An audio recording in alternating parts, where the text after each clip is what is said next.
बच्चों देखिए JEE mains 2025 जनवरी attempt में एक क्वेश्चन ऐसा आया था जो डेफिनेट इंटीग्रेशन और लिमिट को कॉन्सेप्ट बन रहा था।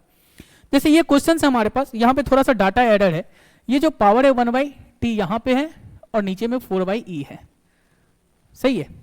तो ऐसे क्वेश्चंस को करने के लिए हम सबसे पहले क्या करेंगे कि हम अपने इसको इंटीग्रेशन को सॉल्व करेंगे, सही है।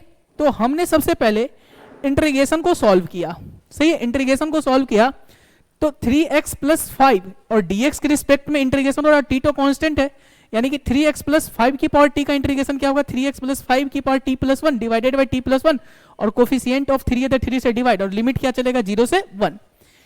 उसके बाद मैंने क्या किया, लिमिट को पुट किया, तो 1 पुट किया तो क्या आएगा, x की जगह 1 पुट करेंगे तो 3 + 5 8 की पावर t + 1, 0 पुट करेंगे तो 3 × 0 0 5 की पावर t + 1 इतना आ गया, सही है।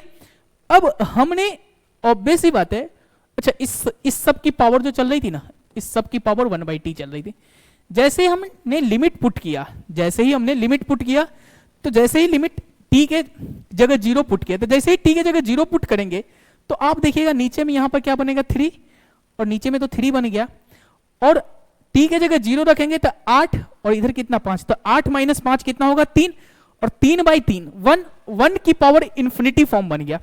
तो ऑब्वियस ही बात है 1 की पावर इंफिनिटी फॉर्म यानी fx की पावर gx में हम क्या करते थे, इसको लिखते थे e की पावर, क्या लिखते थे, जो पावर है वो लिखते थे नहीं, और फिर fx - 1 करते थे।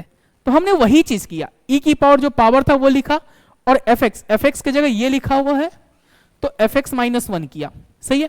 इतना करने के बाद हमने एलसीएम लिया आराम से, तो हमने एलसीएम यहां पे ले लिया।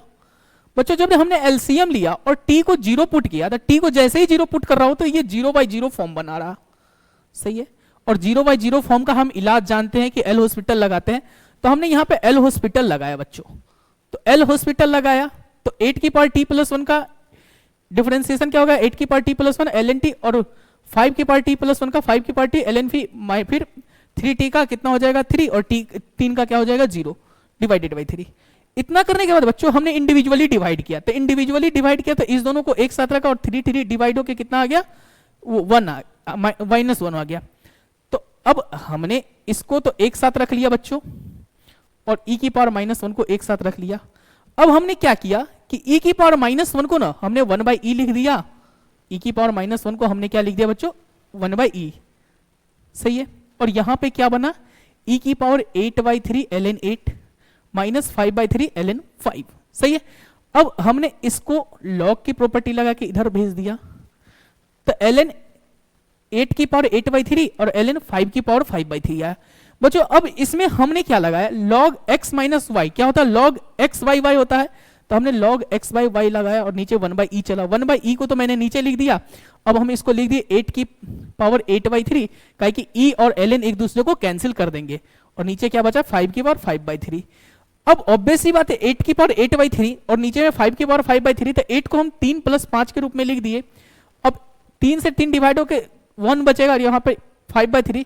अब हम इसको लिख सकते हैं ना 8 × 8 की पावर 5/3 और 5 की पावर 5/3 डिवाइडेड बाई e। जब हम इतना कर लिए बच्चों तो आप बता सकते हो यहां से बता सकते हो यहां से हम क्या किए, इस दोनों को एक साथ कंबाइन कर लिए, इस दोनों को हमने एक साथ कंबाइन कर लिया, मतलब 8 की पावर 8/5 की पावर 5/3 और इधर कितना बचा 8 और यहां e। लेकिन हमको चाहिए क्या था बच्चों, हमको जो चाहिए था, एक मिनट, हमें जो चाहिए था, कहां गया, चाहिए हमें जो चाहिए था वो डिवाइडेड बाई 4/e वाला चाहिए था, सही है। मतलब हमको यहां पे चाहिए डिवाइडेड बाय 4e, तो हमने e तो नीचे में आ गया बट 4e लाने के लिए 4 से ऊपर नीचे मल्टीप्लाई किया, जैसे ही 4 से इसको मल्टीप्लाई किया तो 8 × 32 और डिवाइडेड बाय 4e। तो हमें यहां से पता चल गया जब हम कंपेयर करेंगे तो अल्फा की वैल्यू कितना आ जाएगा बच्चों, अल्फा की वैल्यू कितना आ जाएगा 32, सही है।